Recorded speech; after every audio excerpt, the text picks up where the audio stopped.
السلام علیکم ورحمۃ اللہ وبرکاتہ۔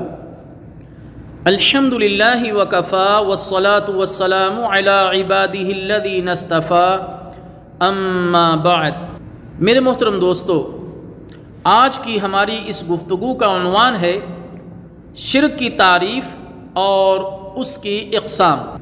سب سے پہلے شرک کی تعریف۔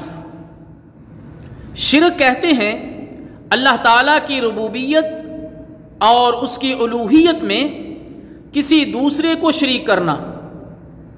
اکثر شرک الوہیت میں کیا جاتا ہے، مثلا اللہ تعالیٰ کے ساتھ کسی اور سے دعا کی جائے یا غیر اللہ کے لیے کوئی عبادت کی جائے، جیسا کہ جانور کا ذبح کرنا، نظر و نیاز دینا، کسی سے خوف رکھنا یا امید رکھنا اور بے انتہا محبت کرنا۔ یہ بیان کیے گئے امور کی وجہ سے شرک سب سے بڑا گناہ ہو جاتا ہے۔ اس کو ہم نمبر وائز آپ احباب کے سامنے ذکر کرتے ہیں۔ نمبر 1، کیونکہ یہ مخلوق کو اللہ تعالیٰ کی الوہیت کی خصوصیات میں مشابہ قرار دینا ہے، تو جس نے کسی کو بھی اللہ تعالیٰ کا شریک کیا اس نے اسے اللہ تعالیٰ کے مشابہ قرار دیا، اور یہ سب سے بڑا ظلم ہے۔ اللہ تعالیٰ جل شانہ کا فرمان ہے، اعوذ باللہ السمیع العلیم من الشیطان الرجیم ان الشرک لظلم عظیم۔ بے شک شرک بڑا بھاری ظلم ہے، سورہ لقمان۔ اس میں لفظ ظلم آیا ہے۔ ظلم کا معنی ہے کسی بھی چیز کو اصل مقام سے ہٹا کر کسی دوسری جگہ رکھنا۔ تو جس نے غیر اللہ کی عبادت کی تو گویا اس نے عبادت کو اس کے اصل مقام سے ہٹا کر دوسری جگہ رکھ دیا، اور عبادت اس کے لیے ادا کی جس کا وہ مستحق نہیں تھا، اور یہ سب سے بڑا ظلم ہے۔ نمبر 2، بلا شبہ اللہ تعالیٰ جل شانہ نے خبر دی ہے کہ جو بھی اس شرک سے توبہ نہیں کرے گا تو اللہ تعالیٰ جل شانہ سے معاف نہیں کرے گا۔ اللہ تعالیٰ جل شانہ کا فرمان ہے، ان اللہ لا یغفر ان یشرک بہ ویغفر ما دون ذلک لمن یشاء۔ بے شک اللہ تعالیٰ شرک کیے جانے کو معاف نہیں کرے گا، اور جو اس سے کم تر گناہ ہے جسے چاہے گا معاف کر دے گا، سورہ نساء۔ اللہ تعالیٰ جل شانہ نے خبر دی ہے کہ مشرک پر جنت حرام ہے اور مشرک جہنم میں ہمیشہ ہمیشہ رہے گا۔ اللہ تعالیٰ جل شانہ کا فرمان ہے، انہ من یشرک باللہ فقد حرم اللہ علیہ الجنہ ومأواہ النار وما للظالمین من انصار۔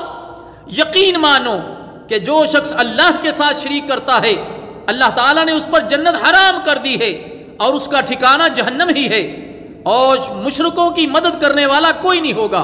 نمبر 4، شرک تمام اعمال کو برباد کر دیتا ہے۔ اللہ تعالیٰ جل شانہ کا فرمان ہے، وَلَوْ أَشْرَكُوا لَحَبِطَ عَنْهُمْ مَا كَانُوا يَعْمَلُونَ۔ اور اگر بالفرض یہ حضرات بھی شرک کرتے تو جو کچھ یہ اعمال کرتے تھے ان کے سب اعمال اکارت ہو جاتے، برباد ختم ہو جاتے۔ اور دوسرے مقام پر اللہ تعالیٰ جل شانہ کا فرمان ہے، وَلَقَدْ أُوحِيَ إِلَيْكَ وَإِلَى الَّذِينَ مِن قَبْلِكَ لَئِنْ أَشْرَكْتَ لَيَحْبَطَنَّ عَمَلُكَ وَلَتَكُونَنَّ مِنَ الْخَاسِرِينَ۔ یقین کیجئے آپ کی طرف اور آپ سے پہلے تمام نبیوں کی طرف بھی یہی وحی کی گئی کہ اگر آپ نے بھی شرک کیا تو بلا شبہ آپ کے عمل ضائع ہو جائیں گے اور یقیناً آپ خسارہ پانے والوں میں سے ہو جائیں گے۔ نمبر 5، مشرک کی میدان جنگ میں جان اور مال مباح ہے۔ اللہ تعالیٰ جل شانہ کا فرمان ہے، فَاقْتُلُوا الْمُشْرِكِينَ حَيْثُ وَجَدتُّمُوهُمْ وَخُذُوهُمْ وَاحْصُرُوهُمْ وَاقْعُدُوا لَهُمْ كُلَّ مَرْصَدٍ۔ مشرکوں کو میدان جنگ میں جہاں پاؤ قتل کرو، انہیں گرفتار کرو، ان کا محاصرہ کر لو اور ان کی طاق میں ہر گھاٹی میں جا بیٹھو، سورہ توبہ۔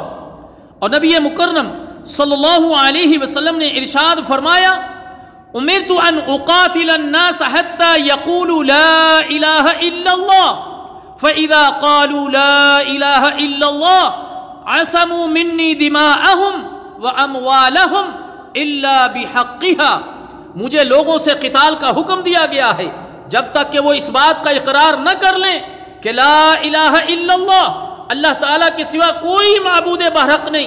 جب وہ لا الہ الا اللہ کا اقرار کر لیں تو مجھ سے اپنی جان و مال محفوظ کر لیں گے، مگر اس کے حق کے ساتھ۔ صحیح مسلم۔